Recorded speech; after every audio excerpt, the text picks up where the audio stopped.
السلام عليكم ورحمة الله وبركاته. أمتك يا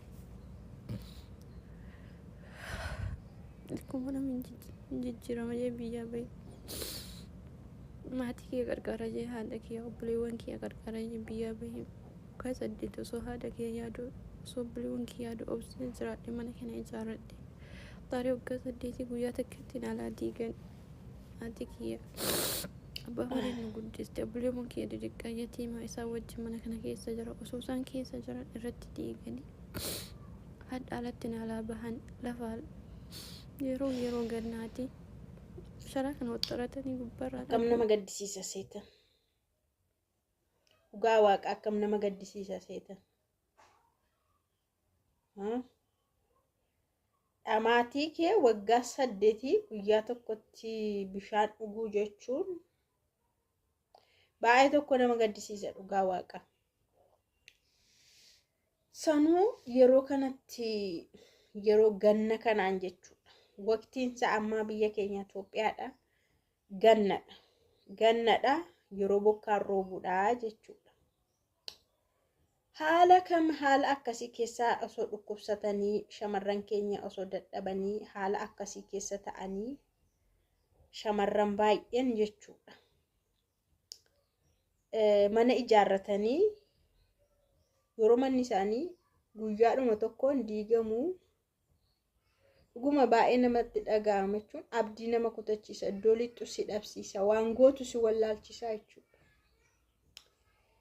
Nagaan isiniif haa ta'u kabajamtoota hordoftoota kakuu akkam jirtu nagaa keessanii aan baay'ee nagaaf galata waaqaa ta'u. Isin hunduu lafa jirtanitti waan isin haa eegu. Waan maqabdan illee waan isiniif haa eegu dhugaa waaqaa jechuun amma mana kan fakkaatu mititi meeshaan tokko jechuudha. Amma meeshumti tokko waan xinnaan tokko mana keessaa osoo cabee yookaas tabalaasha'ee bakka buufachuun baay'ee ulfaata. Bakka buufachuun ammuma fiigdee immediately fiigdee bakka buufachuu hin dandeessu. Karooratti qabattee baajitatti qabattee malee jechuudha. Jireenyi Itoophiyaa akkasidha. Jiruun biyya keenya keessaa akkasidha jechuudha.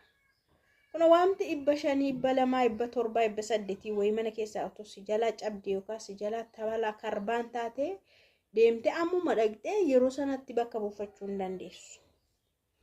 Takkatti yaaddee waan ta'e gootee itti karoorfattee bakka buufattaa jechuudha. Garuu mana kan fakkaatu wanta waggaa hamma kana waggaa 8 jechuun salphaa miti. Waggaa 8 jechuun dhugaa waaqa baay'ee waggaa dheeraadha. Umurii nama tokkorraa baay'ee kan kaffalamedha jechuudha. Kanaaf mucaan kun sanuu haati keenya abbaa malee nu guddistee obbolaawwan xixiqqaallee ni qaba jetti. Haati ishee akkuma balbala sanarra teessedha akkuma argitanii dhugaa waaqa baay'ee tokko gara nama nyaatti.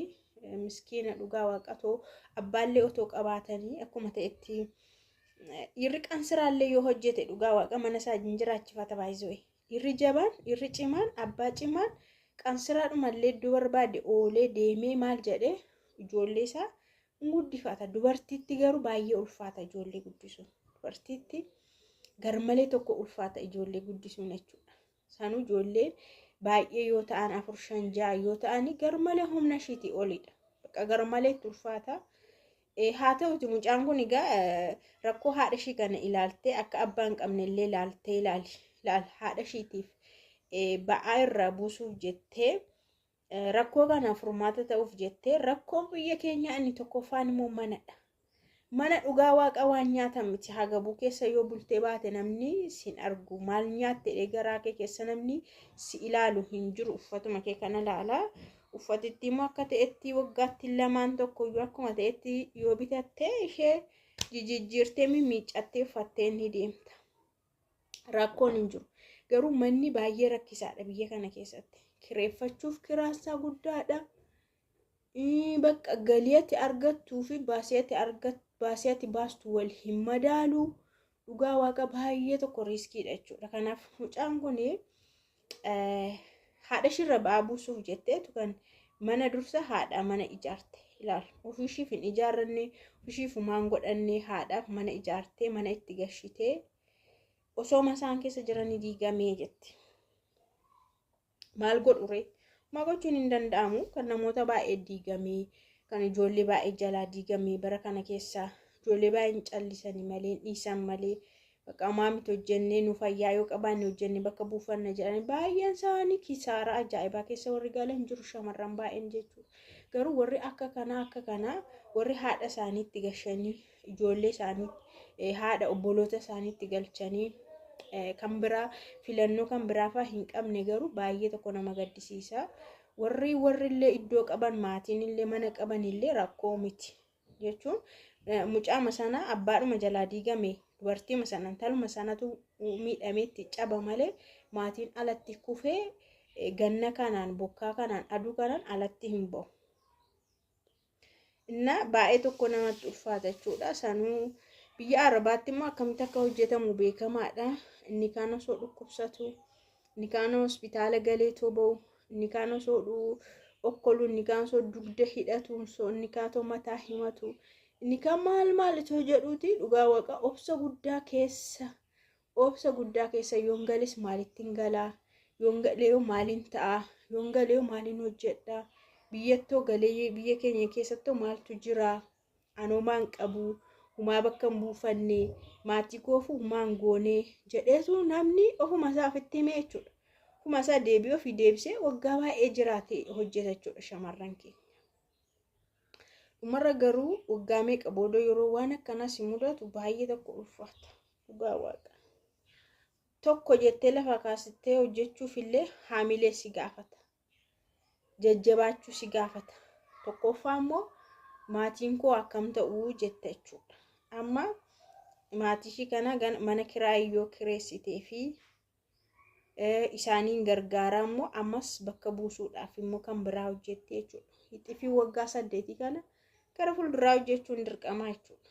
Garuu waaqayyo haala namaa hin mijeessa waan kam keessattuu dhugaa yeroo humna keetii ol ta'u wanti tokko dhufee si gararraa yeroo ta'u furmaata ofii kennu yeroo dadhabdu furmaata waaqni si kenna dhugaa waaqa jechuun akkamitti akka furmaata si kennu hin beektu garuu furmaanni wayii si kennama jechuudha. Atamma ganaa waggaa 8 gara fuulduraatti ammas nan hojjedhamu maaliin godha jettee dhiphatta garuu akkamitti akka haalli wal si qixxaatee biyyatti galtu hin beektu. Kanaafuu yeroo waan akkasii namarra ga'u obsuudha. Obsanii waaqa ofiitti boo'uudha jechuudha. Inni furmaata qaba. Inni deebii namaa deebisa. Inni akka namaa miti, akka biyya lafaa miti, akka nu yaadnutti miti, akka isin yaaddanitti miti. Inni ofiisa waan karoorsu waa'ee keenyaaf waan gaggaarii karoorsa jechuudha. Waa'ee keenya waa'ee gaggaarii hojjeta waan ta'eef kun yoo kufellee kanaa ol guddaa wayii si qophaa'uu danda'a. Akkasaa hin beektu ati.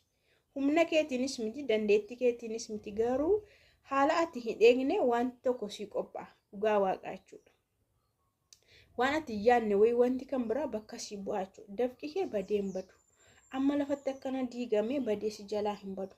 Seera ala jedhamee kaartaa dhabee maal jedhee akka seera mootummaatti diigameera miti already diigameera.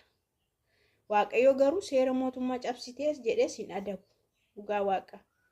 Inni kaasaa si kenna. Kan namoonni akkasii ammallee obsa qabaachuu qabdu. Dhugaa waaqa eeggachuu qabdu. Waaqa keessan eeggachuu qabdu. Baay'ee hin gaddiina abdiis hin kutatiina. Waan isinii danda'amu godhuudha.